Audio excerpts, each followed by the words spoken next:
Okay, I have already launched the online interpreter, the online GDB.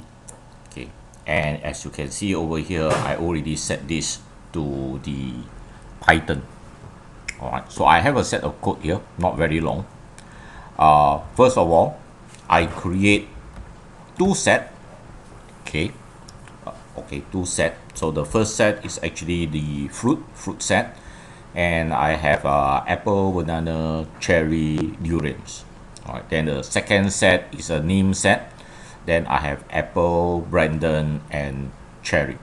Okay. Now you know it is a set because of the open and close brace. Okay, the braces that is used to define it. Okay. Then I'm doing an intersection. See, I'm using the intersection function, all right, to intersect between the fruit set and the name set. So remember back to your maths set theory.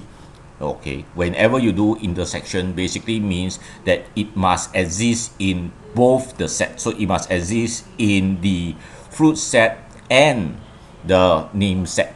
Okay, so intersection is the uh, AND operator. Okay, equates it to AND operator, and the result is actually placed in the result, and of course I just want to print it.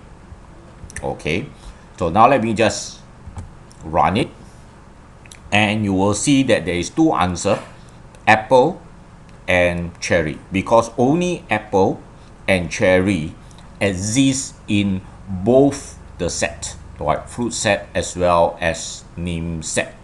Right, so this is how intersection actually work in Python.